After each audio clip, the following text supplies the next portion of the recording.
Welcome to my channel innovative cooking. और आज मैं आपके साथ केक की रेसिपी शेयर करूंगी। आज मैं आपके साथ शेयर करूंगी सूजी के केक की रेसिपी। सूजी के केक को बनने में टाइम ज़रूर लगता है, बट इसका एंड रिज़ल्ट बहुत अच्छा आता है। केक बहुत टेस्टी बनती है। तो आइए देख लेते हैं कि सूजी के केक को बनाने के लिए हमें किन किन चीज़ों की ज़रूरत होगी। यहाँ पर मैंने लिया है सूजी। यहाँ पर मैंने 1/4 कप सूजी का यूज़ किया है। अगर हम ग्राम्स में देखें तो यहाँ पर मैंने 250 ग्राम सूजी ली है। 250 ग्राम सूजी, 1/4 कप दूध लिया है। आधी कटोरी यहाँ पर मैंने चीनी ली है। अगर हम ग्राम्स में देखें तो यहाँ पर मैंने 200 ग्राम चीनी ली है। आधी कटोरी दही ली है। फ्रेश दही का यूज़ किया है। ध्यान रखिएगा, दही आप जो भी ले रहे हैं वो खट्टी दही नहीं होनी चाहिए। आधी कटोरी घी का यूज़ किया है। घी को मैंने अच्छे से मेल्ट कर लिया है। अगर आपको मेजरमेंट में थोड़ी सी भी प्रॉब्लम हो तो यहाँ पर मैं आपको एक टिप ज़रूर देना चाहूँगी। आप जिस भी कटोरी से सूजी लेते हैं, दूध, चीनी, दही और घी भी आप उसी कटोरी से मेजर करें। आपका केक बिल्कुल परफेक्ट बनेगा। यहाँ पर मैंने मैदा लिया है, 2 बड़े चम्मच मैदा। वनीला एसेंस, 1 छोटी चम्मच इलायची पाउडर फ्लेवर के लिए। 1/4 टीस्पून यहाँ पर मैंने बेकिंग पाउडर लिया है। Half teaspoon baking soda लिया है। टेस्टी सूजी केक बनाना शुरू करते हैं। सूजी केक बनाने के लिए सबसे पहले लूँगी मैं ये सूजी।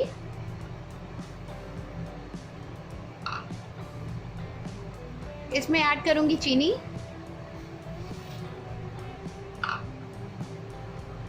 ऐड करूँगी ये दही।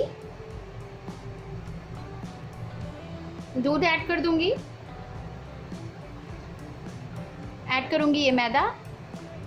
मैदा यहाँ पर हम बाइंडिंग के लिए ऐड कर रहे हैं।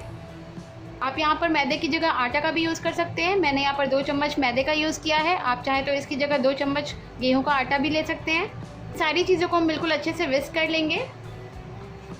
मैं यहाँ पर विस्कर का यूज़ कर रही हूँ। आप चाहे तो एक स्पून से भी इन सारी चीज़ों को मिक्स कर सकते हैं। यहाँ पर मैंने सूजी के साथ दही, मैदा, चीनी और दूध को अच्छे से मिक्स कर लिया है।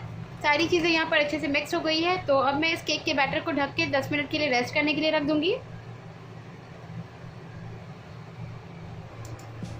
जब तक हमारा केक का बैटर रेस्ट हो रहा है, हम यहाँ पर कुकर को प्री हीट कर लेंगे। मैंने यहाँ पे एक बड़े साइज़ की कुकर का यूज़ किया है। आप चाहे तो इसकी जगह कोई बड़ी कढ़ाई का भी यूज़ कर सकते हैं। गैस को मैंने ऑन कर दिया है। इस कुकर में अब मैं नमक ऐड करूँगी। मैं यहाँ पर 1 कटोरी नमक ऐड कर रही हूँ। मैं इस नमक को पहले भी 10 से 15 बार बेकिंग के लिए यूज़ कर चुकी हूँ, इसलिए इस नमक का कलर अब चेंज हो गया है। ये ब्राउन कलर की हो गई है। इस नमक को अब कुकर में ऐड कर देती हूँ। हमें जिस भी बर्तन में केक बनाना है उस बर्तन को डायरेक्टली हम कुकर में नहीं रख सकते हैं, वरना हमारा केक जल जाएगा। आप चाहे तो हाइट बढ़ाने के लिए यहाँ पर किसी कुकी कटर का यूज़ कर सकते हैं, या फिर आप किसी कटोरी का भी यूज़ कर सकते हैं। मैं अभी इस कटोरी का यूज़ करूँगी। तो मैं इस कटोरी को बीच में प्लेस कर दूँगी। कुकर की सीटी निकाल लीजिएगा और कुकर का रबर भी हमें निकाल लेना है। और अब हम कुकर को ढक देंगे और इसे 10 से 15 मिनट के लिए हम प्री हीट कर लेंगे। 10 मिनट हो गए हैं और ये सूजी भी अच्छे से फूल गई है। तो अभी मैं इसमें ऐड करूँगी half teaspoon baking soda, 1/4 teaspoon baking powder.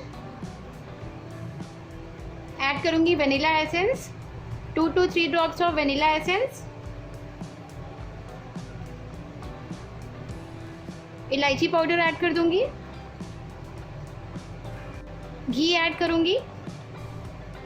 मैं यहाँ पर आधी कटोरी घी का यूज़ कर रही हूँ। आप चाहें तो इसकी जगह आधी कटोरी बटर या फिर आधी कटोरी रिफाइंड ऑयल का भी यूज़ कर सकते हैं। एक बार फिर से हम इस बैटर को बिल्कुल अच्छे से मिक्स कर लेंगे।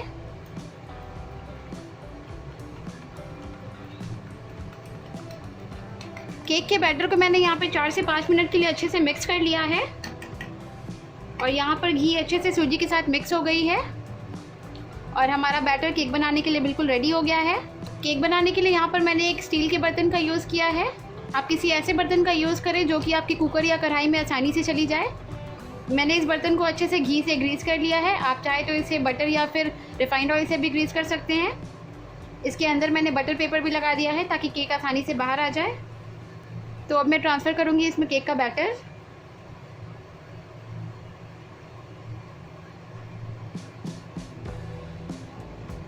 हमें इस बर्तन को केक के बैटर से पूरा नहीं भरना है, क्योंकि केक हमारा राइस भी होगा तो उससे राइस होने के लिए भी स्पेस की ज़रूरत होगी। इसलिए अभी मैंने इसमें आधा बैटर ही पोर किया है। 10 मिनट के बाद कुकर भी अच्छे से प्री हीट हो चुका है। केक के बैटर को कुकर के अंदर प्लेस कर दूंगी। तो अब मैं कुकर की लिड लगा दूंगी। गैस का फ्लेम मैंने बिल्कुल मीडियम रखा है और अब हम इस केक को मिनिमम 45 मिनट्स के लिए मीडियम फ्लेम पे बेक कर लेंगे। मैं यहाँ पर इंडक्शन का यूज़ कर रही हूँ, तो मेरा केक 45 मिनट्स में रेडी हो जाएगा। अगर आप इस केक को डायरेक्टली गैस स्टोव पे बना रहे हैं तो आप इसे मिनिमम 50 to 55 मिनट्स के लिए ज़रूर बेक करें। पूरे 45 मिनट्स हो गए हैं, तो अब मैं गैस को ऑफ कर देती हूँ। मैं कुकर का लिड खोल के चेक कर लूँगी। कुकर बहुत गर्म है अभी, तो हम इसे बहुत केयरफुली खोलेंगे। नाइफ बिल्कुल क्लीन बाहर आई है, मतलब केक बिल्कुल अच्छे से बनकर रेडी हो गई है। यहाँ पर हमारी बहुत ही टेस्टी सूजी की केक बनकर तैयार हो गई है। ये बहुत ज़्यादा गर्म है अभी, इसलिए मैंने इसे डीमोल्ड नहीं किया है। 2 घंटे बाद अब ये केक बिल्कुल अच्छे से ठंडी हो चुकी है, तो अब मैं इसे डीमोल्ड कर लूँगी।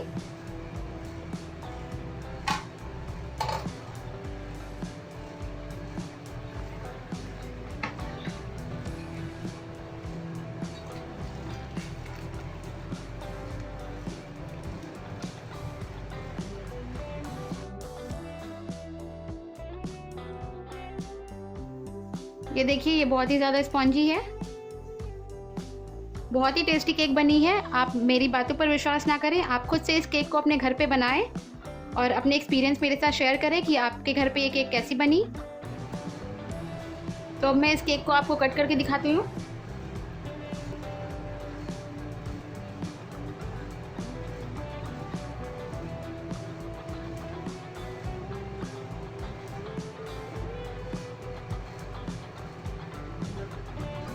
ये देखिए कितना स्पंजी केक बना है। ये केक सच में बहुत ही ज़्यादा टेस्टी बनी है, तो आप भी इस रेसिपी को अपने घर पे ज़रूर ट्राई कीजिए। और अगर आपको मेरी ये रेसिपी अच्छी लगी तो प्लीज़ मेरे वीडियो को लाइक कीजिए। और अगर आप ऐसे ही और भी वीडियो देखना चाहते हैं तो मेरे चैनल को सब्सक्राइब कीजिए और मेरा ये वीडियो अपने फ्रेंड्स, अपनी फैमिली एंड अपने नेबर्स के साथ ज़रूर शेयर करें। Thank you.